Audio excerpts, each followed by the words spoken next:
Good evening, everyone. Good evening. Good evening, everyone.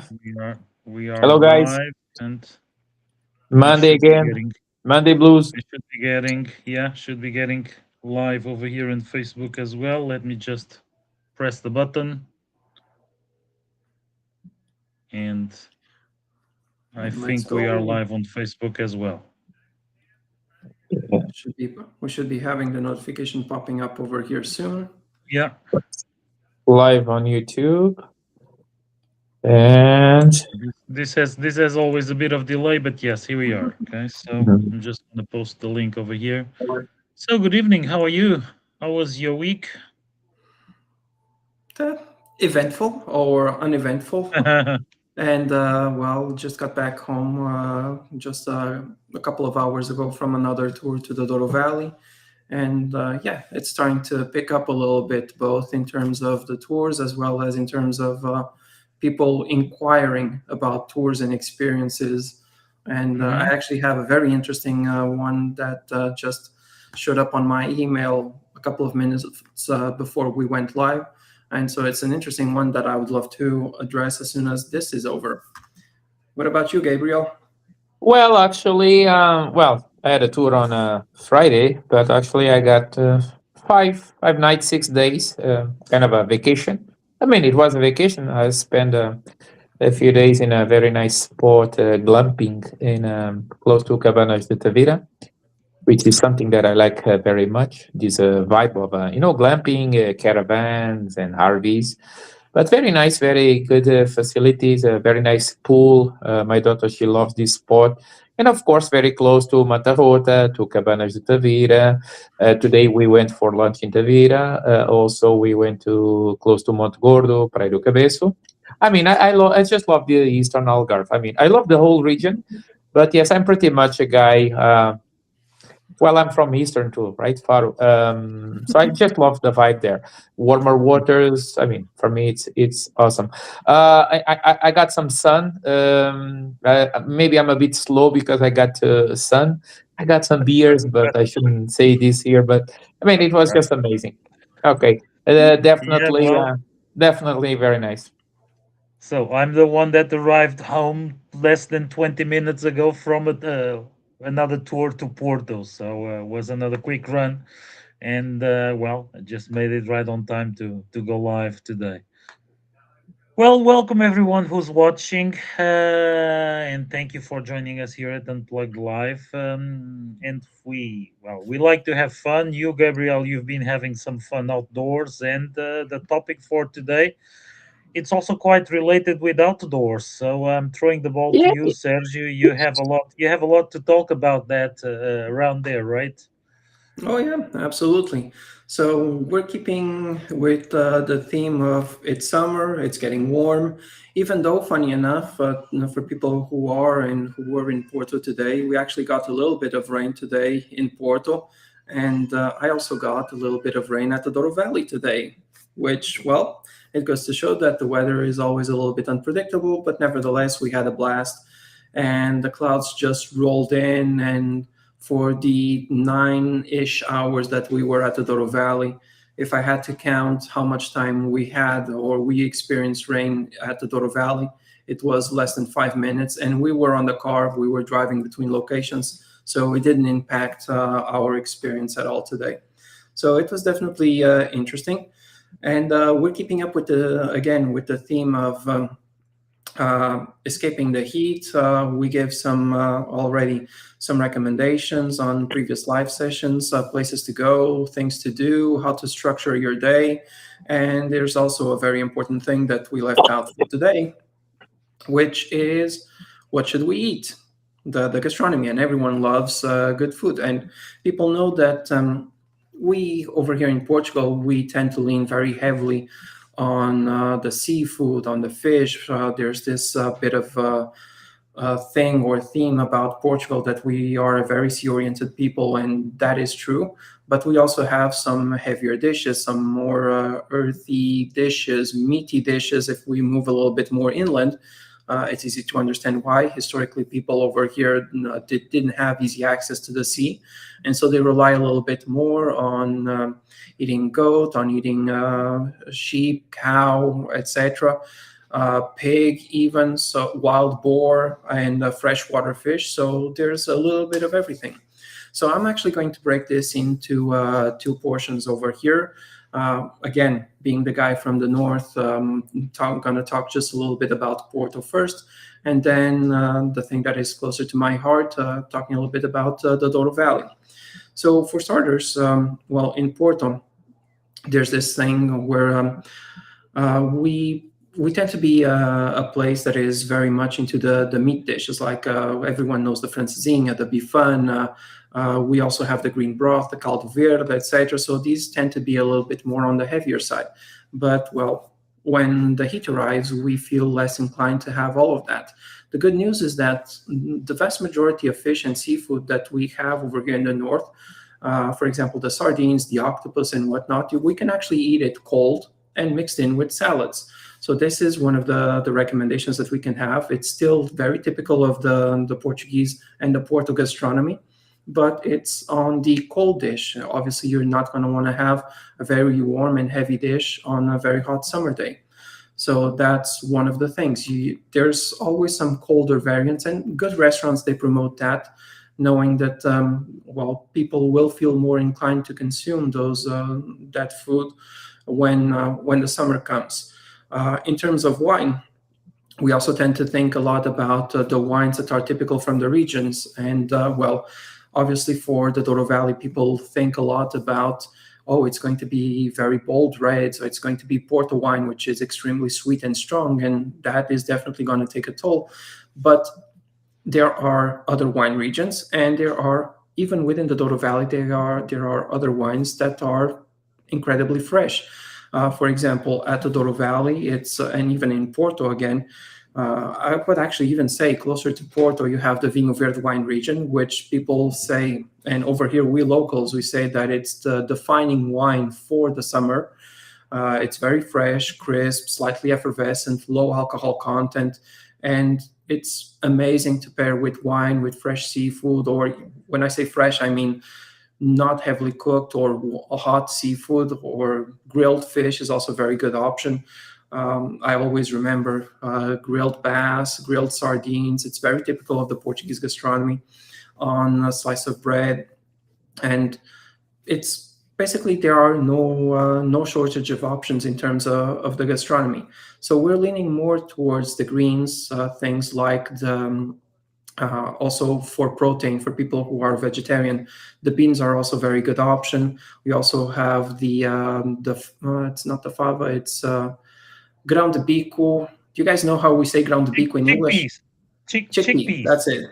Chickpea salad is also a very good alternative. So yeah, there's a plethora of things, and we like to mix in with the cabbage, or the lettuce, the tomato, the onions, olives, very typical from the Douro Valley. So we also mix in with onions, bell peppers. Again, each person has its own taste.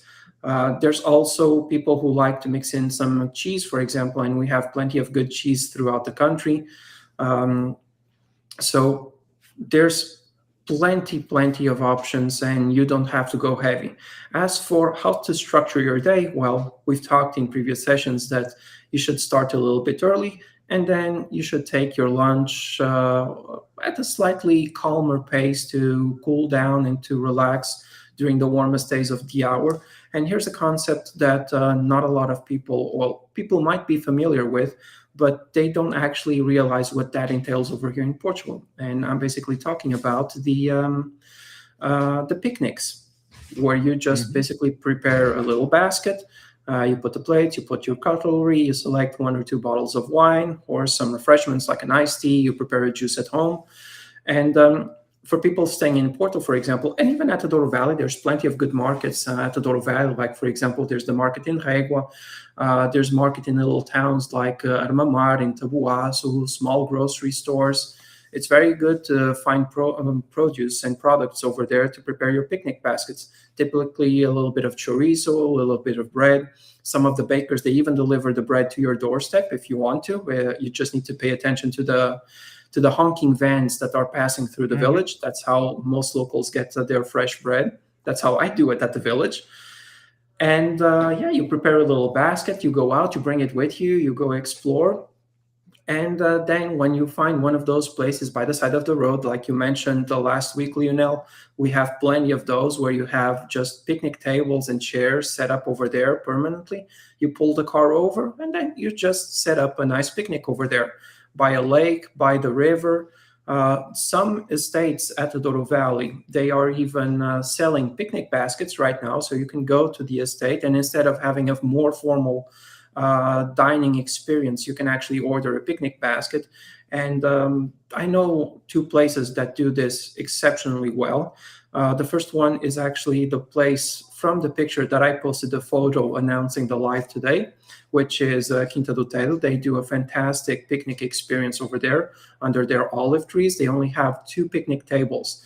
And so, well, you have to, if you want to reserve that place, you have to be diligent. And then just earlier this year, there is also Quinta de Ventuzelo, where they actually prepared four different places throughout the estate. And it's a huge estate. We're talking 400 hectares of land. They set up four different areas for picnics, and each area is pretty much individual. So it's only going to be you over there at that area. There's two by the river, one for a little bit further up the hill, and another one, a final one a little bit closer to the central infrastructure of the estate. Any one of them provides great view. It's a very calming and relaxing experience. And you can just book with them, order the picnic basket, and they will take you to the picnic location, set up a pickup time with you or not. That depends if you want to walk up the hill or down the hill, depending on where you're having your picnic afterwards. And well, I'm gonna shut up in a little bit, but there is also one thing that I want to mention about the Douro Valley. For people going to the Douro Valley this month, the month of August, is the month of the ox heart tomato variety, which for those who don't know, it's a very big, meaty tomato, this big, sometimes almost the size of my head. And one tomato can weigh in excess of 1 kilo, 2 pounds. Best way of having it, as locals, if you want to do like locals do, um, slice a tomato, a pinch of salt, and a little bit of local olive oil, and that's it. The tomato, when you slice it, it almost looks like a steak. And if you want to, you can put it in a slice of bread and have it that way. If you want to go a little bit extra, you can do some you can put some cheese on top, some goat cheese, for example. That's one of my favorites, with a little bit of basil, and that makes for an interesting meal in itself. So just the bread, the tomato, the cheese, a little bit of olive oil, and that's it. And if you think about it, you basically have all of the food that you need in just that one. You have the carbs with the bread, you have the vegetables and the fiber with the tomato, you have the protein with the cheese, and you have the oils with the olive oil and a little bit of salt for seasoning. So that brings you the well, the salt that we also need to live, obviously. Pair that with a glass of white, a local white from the Douro Valley, and you already have a fantastic meal over there. So this month, you can expect to see some of the vineyards at the Douro Valley. They usually have this very friendly competition about the Oxheart tomato. And this year, it's the 11th edition of that competition. Last year, Ventuzelo is the winner. This year is still up for debate. So if you're at the Douro Valley, try to find a place where you can find where you can have an experience with the Oxheart tomato variety, and I think that you're not going to regret it. I'm a guy that loves meat. I also like fish, and for me, well, the tomato is one of those things that I cannot skip if I'm going to the Douro Valley during this period. So let's talk a little bit about more settings for having picnics and things like that, more meat. So I'm going to throw the ball to you now, Lionel. Well, thank you. Well, first of all, by your description, Well, I have a tour tomorrow. Otherwise, I would be driving right away to the valley, in a search of a cool spot to sit and relax. But you summed up quite well a few things that I wanted to talk about, and you mentioned one ingredient that is a very typical Portuguese, and a lot of people sometimes forget about it. The bell peppers on the salads. It's a very typical thing that we like to do. Roasted. We roasted the bell peppers. We put them over the charcoal, and then there's a technique of cooling them or peeling them with a plastic bag. So you take the skin out after it's roasted on the charcoal, and that's can't be nothing more shouting summer than something like that, a salad like that with some grilled fish or grilled sardines or so in some spots. And in fact, we were mentioning the other day, I mentioned the other day about some picnic spots, and it's curious because on my tour of Sintra, like 9 out of 10 times, I passed next to a place that has several of those spots. And on the weekends, you see a lot of locals around there. People come out and do their picnics and such, but it's something that we have all over the country. Picnic tables and even those public barbecues. So people go there, they spend the day, they take their stuff, um, and they do barbecue. They cook fish, meat, whatever. They bring all the stuff for a picnic. The kids run along on the lawn. They have some fun around there, and that's something that we really like to do. And this one, curiously. Um, it's less than 5 minutes drive from Sintra. Well, it depends on the traffic you get getting out of Sintra, but okay, 10 minutes drive from Sintra town center, and it has 6 or 7 barbecues and probably 8 or 10 tables around there. I never counted them precisely, but it's a good spot. And sometimes I see people planning these journeys, and sometimes they ask, "Oh, we'd like to be a little bit outdoors. We would like to do something fun for the kids." And it's hard to plan this kind of things because people end up planning just all the run checklist over monuments, and they forget a little bit of this outdoors. And now I'm going to throw the ball to a few other things that we have over here. Well, I'm going to mention a few other things we have over here.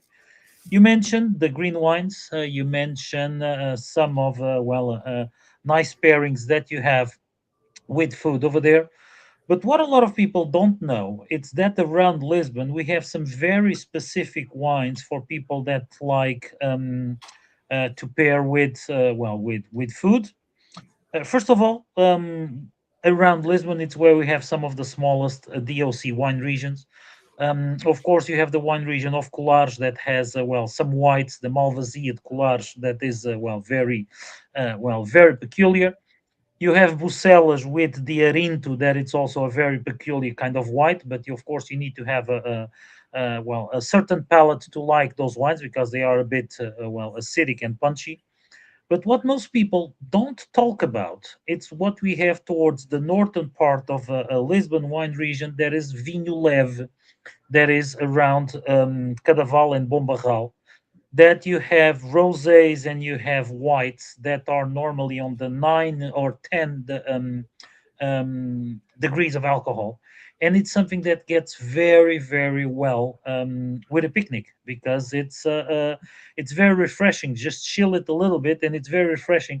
And then the bonus point about it, it's very affordable in general. So people get quite impressed with the price of these bottles of wine. When I take some of my guests to these wineries, they get really impressed with this. And it's something that goes quite well with this outdoors kind of feel. A lot of people rent cars while touring Portugal, while visiting Portugal. And I'm gonna give here a few challenges, or I'm gonna just give some hints over here. A lot of people don't know that in one of the most popular walled towns, a lot of people don't know that 4 or 5 kilometers away there is a lagoon. So a lot of people visit Óbidos, and they find it quite cool because it's a walled town. They walk on the walls. They go there to try the pão com chouriço. They drink several gingers in a row, so they improve their singing skills by with a few gingers in a row. But what they don't know it's that 4 or 5 kilometers away we have a beautiful lagoon that is amazing to do some picnics around it. It's amazing for a walk around the lagoon. It even has bird watching spots, and it has several of these picnic tables around the lagoon, so areas to just enjoy the quietness of the lagoon and having a nice picnic. So that is one of the challenge that I want to leave over here, because I know that a lot of people are visiting Portugal with the rental car, and you have really really cool spots around there. Some of the areas around the lagoon, I featured that in some of my videos on YouTube probably 2 years ago. But I really want to go there and even do more stuff. I need to bring my bicycle over there and go to some more hidden spots over there, because it's amazing for picnics around there, a part of all the water activities that can be done. And then last week, I was in a family event in another area that no one talks about. North of Lisbon, along the Tejo River, we have some old fishermen towns known as Aldeias Avieiras, that you still have the houses over stilts because they were prepared for the flooding of the river.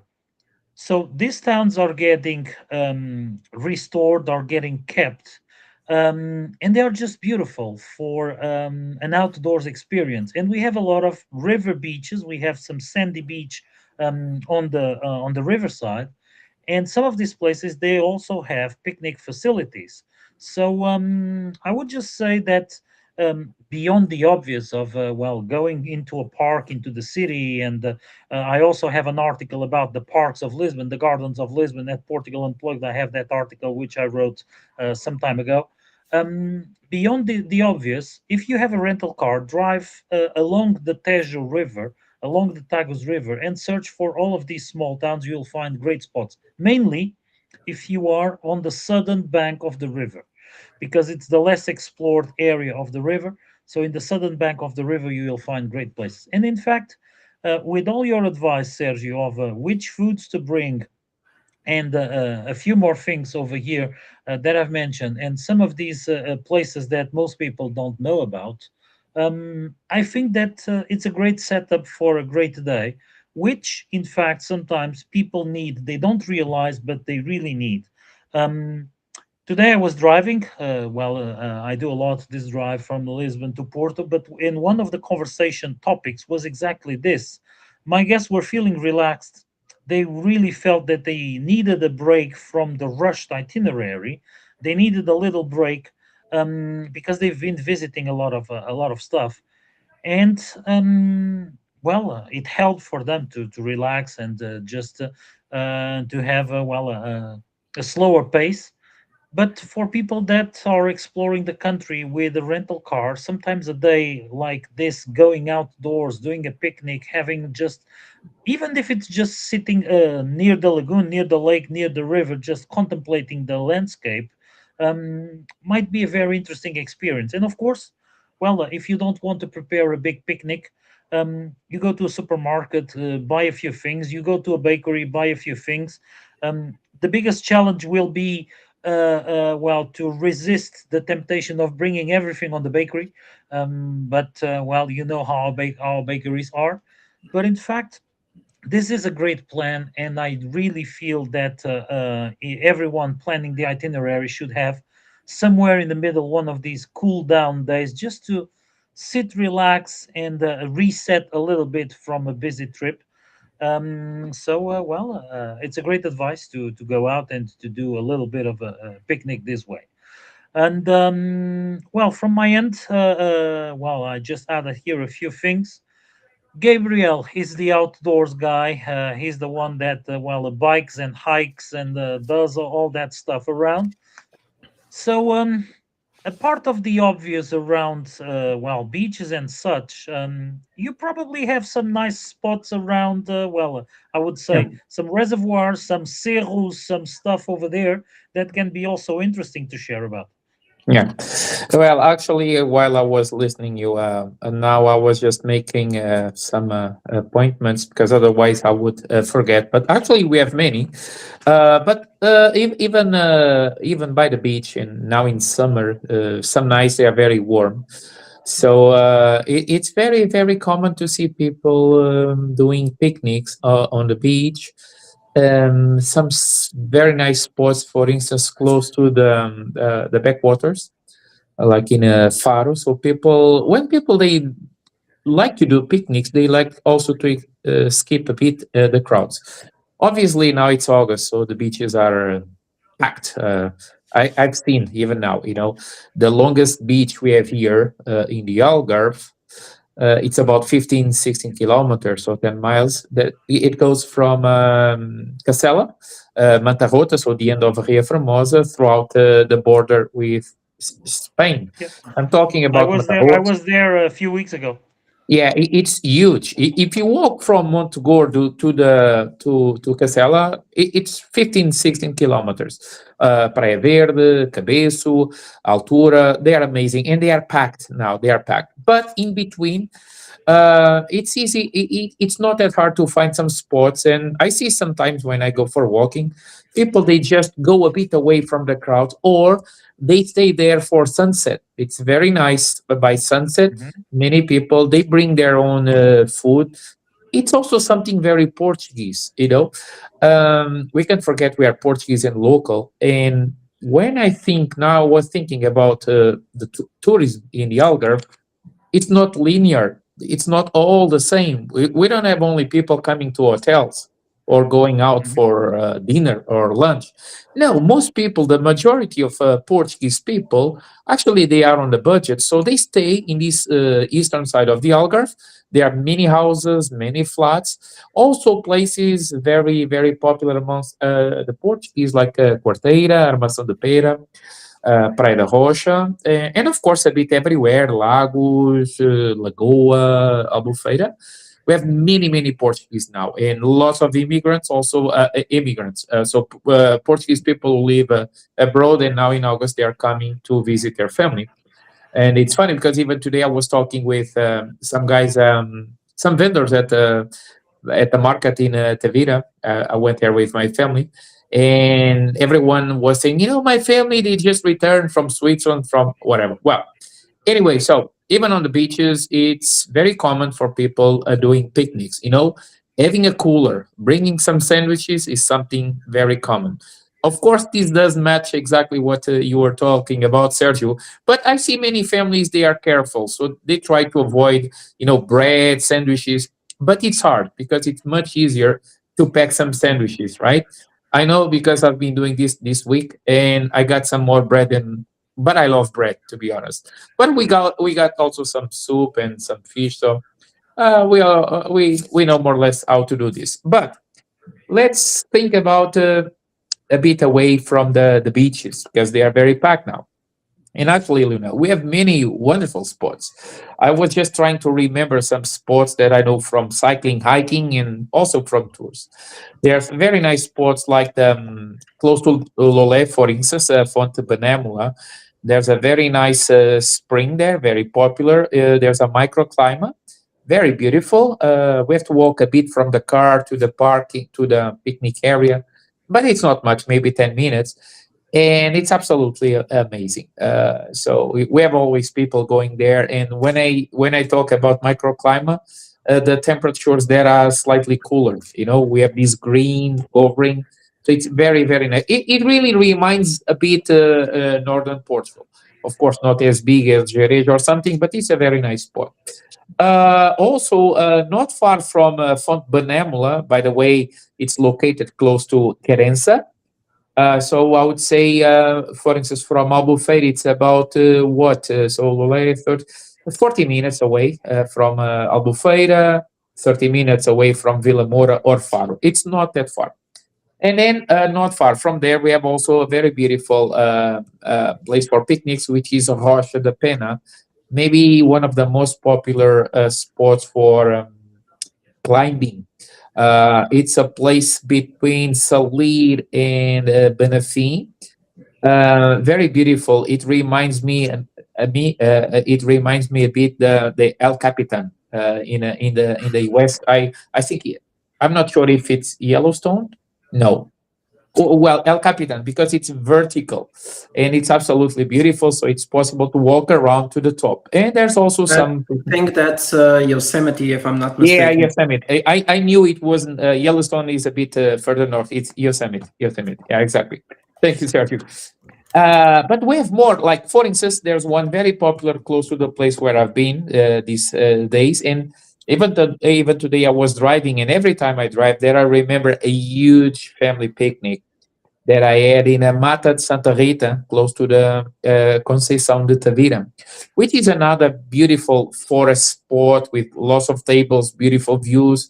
There's a small lake there. It's not even for swimming or so, but it's very beautiful there. And then I always remember this because 15 years ago, we had a big gathering with all family.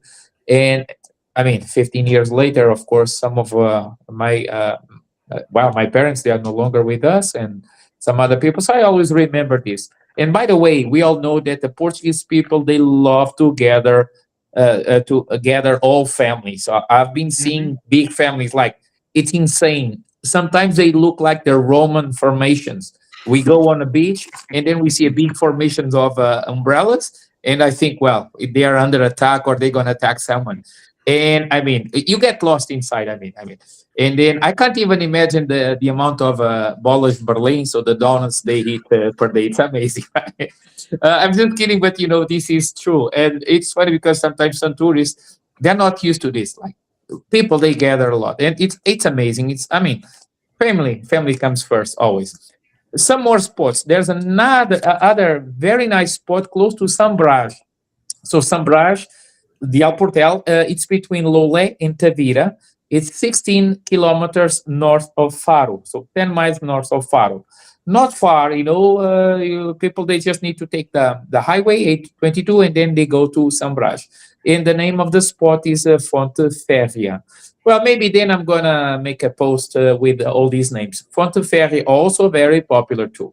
There's one not so popular, but very nice for people with some deeper knowledge about. For instance, it's a spot where sometimes mountain bike races they started. I'm talking about Fonte de São Filipe, which is actually the place where the Algibre or Quarteira stream, we call it river, but it's not big enough for a river. We are talking about 54, 55 kilometers born there. So it's a beautiful spring too. Then, of course, a bit more popular, close to Tavira, we have also Pego do Inferno, which is a very nice spot where people can swim, they can jump from the cliff, a small cliff, or from the rope. Also very popular. Of course, these days it's very busy because, I mean, all these some of these spots, they are no longer unknown. So we go there, and well, it's very close to Spain, and we have lots of Spanish and lots of people, local people. So we have a big blend of people here in the Algarve. Of course, very popular here, a bit closer to Albufeira, within Lolea municipality. We have Queda do Vigário, the waterfall in Lagos, and also the beautiful springs of Lagos. Sorry, the Alte. On Tuesday, I went there with a family of six, and they love it there. It was a bit busy, but I mean, it's the peak season, so it was not overcrowded. I share some photos on Portugal Unplugged. It's another amazing spot. There's one more very popular, Fontes de Estombar. So Estombar, it's close to Lagoa and Portimão. Very nice too. People, they can swim there. There's the spring, and some people also swim a bit when the tide is high at the Arada River. And then, of course, Funcho, the reservoir. There's a nice parking too. Funcho, it's a dam close to Messines, São Bartolomeu de Messines, in Silvas, and right next to Funcho, then we have Arade, the dam, the reservoir. I also drove this family of six on. It was on a Sunday the other week, and they love it there. So also with some nice tables, people, they bring their coolers. their food, and they just enjoy. And actually, there was people doing kayak and stand-up paddle too. So it's possible to do some water activities. And then, of course, well, it's already yeah. Last week, I think I talked about this new beach in Odolete. I've been seeing some photos, very nice river beach. And then, of course, we have the other one in Alcotin. It's absolutely amazing, but not just in the Algarve. Then a bit further, Mertula, we have these wonderful Hmm. spots that we can enjoy with family or with a group of friends. We love picnics, right? I was telling you guys. I'm a guy that I love this kind of camping and everything related with nature. I know it's not a cup of tea of many people, but I'm gonna be very honest. I really rather stay in a very nice glamping, a nice camping with even with aircon, fridge, wherever. Just love the vibe. And for those people who really like to, I don't know, to go a bit away from the very crowded places, like of course nowadays Carveiro, Lagos, Albufeira, Quarteira, Vila Moura, they are all packed. So all these spots that I mentioned, they could be good options. Then I'm gonna listing the spots, and then I'm gonna share with people because I know they heard and they Hmm. hear, but they don't understand what I'm talking about. So then I'm gonna mention the places, and it's pretty much these guys. Well, Sergio, final thought. Um, all of this conversation really made me, well, not very hungry because I just had dinner, but definitely wanting to go out a little bit more, do a little bit of a picnic in the coming days, which I think that I will possibly be doing next week, shortly after our Unplugged live session on the coming days, because I'm going to do a quick getaway to our neighboring country on the 12th. And if you're adding 2 plus 2 right now, you already know what I'm going to do on that day. Yeah, So yeah, yeah, I'm yeah. definitely going to be packing a picnic for that day.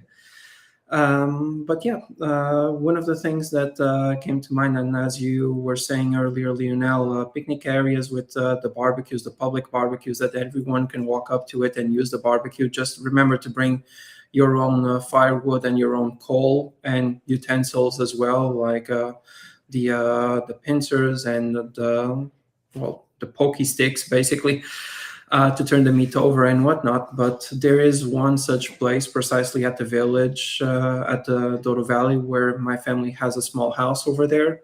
And at the very top of the hill, it's a very beautiful setting where you have the picnic tables, large schist tables where you can sit 12 persons at a time easily, sometimes even more, sometimes even 16 persons at a time. There's, I don't know, probably 10 tables like that over there. So if you're throwing a wedding at the Douro Valley and, well, you're pinching pennies, you can organize a picnic and a barbecue for everyone. That's a perfect place to do it. It's at the very top of the hill, so you basically have a 360-degree view. There's a couple of swings for the kids. You have a beautiful chapel nearby with a, I would say, probably 200 to 300-year-old, if not older, cork tree over there, which actually has a legend associated with it. And, well, obviously you're thinking, well, that's all nice and dandy, but yes, there's also even a public bathroom right next to the picnic tables. So you have all of the facilities, all of the infrastructure. You have a water fountain over there if you want to refill your water bottles. So even if you bring wine, well, at least, well, you're in a wine region. If you run out of wine, there's always water on tap over there. So yeah, it's a great place to spend a couple of hours. I've organized in the past a few barbecues with the friends over there. One of the most iconic ones that I hosted over there was precisely on my birthday. Nearly, it was 11 years ago or so, I believe. I think it was in 2015.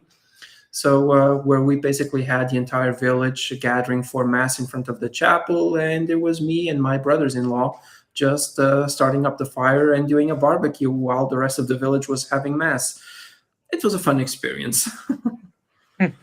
So Yeah, plenty of things to do. So Yeah. a barbecue, So some salads. That's basically how we structure our day. And don't be afraid to wind down a little bit and truly live like a local. I know that oh yeah. this is something that we've been preaching over here. It's very common for us over here, Portugal, to do it. Otherwise, we wouldn't have these little picnic areas set up pretty much everywhere in the country. Hmm. So don't be afraid to try it. Start your day early, hit the market, buy some produce, some vegetables, go back to your apartment, prepare a picnic basket, and just go out on an adventure on a road trip. Take the picnic basket with you, and chances are then around lunchtime, you'll probably be passing one of these areas on the side of the road. Just Oh set yeah. up shop and then just relax and wind a little bit by the river, by the lake, in a forest area. I would dare say, no matter where you go, you're going to find one of these areas, Yeah, sometimes yeah. even in the most unlikely of places. Yeah, many are not even popular or so, but so many places along the way. Yeah. Oh, I forgot to mention one I've been 2 weeks ago, Meixal, Fonte Seixeira. Amazing with a natural pool too. I mean, they're everywhere. Well, that's why we are here sharing this with people, right? Yeah. Yep. Well, uh, once again, this was a great live and Time flew great by. suggestions. I'm having a few tours this week. Otherwise, I would grab the car and just go to one of those places. I have the basket down there. Just fill it up with a few things and go for a picnic. But who knows? And when there's a Funny. I had already. I remember a family of. I think they were British, with a few kids. Like, they were like 5 or 6, and then they asked me, Gabriel, can we just do a picnic? We would love to take our stuff, and then, well, let's go. So we had a beautiful picnic overlooking the beautiful Praia do Amado. You've been there, Sergio. It was at low tide. It was really beautiful. I mean, it's something that it's not just yeah, Portuguese. It's not just Portuguese. Some people, they love to do this, and sometimes maybe we have to advertise a bit more, because people, maybe they ended up booking tours, or doing on their own these kind of beautiful experiences too. Yeah, they find a they would explore a different Portugal. oh yeah, And what? totally. So, I have not much more to add. I had a very long day. Yeah, But Lunel, this just Lunel. gave me really the will to to go out and do some picnic and get some snacks. So Yeah, that's it. probably in one of these days gonna happen. So Okay, so Lionel, now I'm just gonna teasing you a bit. I mean, uh, that after a good lunch, grilling, yeah, there's a great nap. drinking Yes. wine, it's time to take a nap. So after we finish this, you can take a nap, okay? Oh Well, yeah, guys, from my end, yeah. it was Will do. again a big pleasure to chat with you. Thank you very much, Thomas, Laurie, for your comments too, and everyone who is watching. And then we'll be back next, Oh on yeah, Monday next again. Monday. Yep. So Thank from you my very end, Have much. a great bye week, bye, guys. Well, everyone. see you next Monday. Bye. Have a great week. Bye bye, everyone. See you. Have a great week.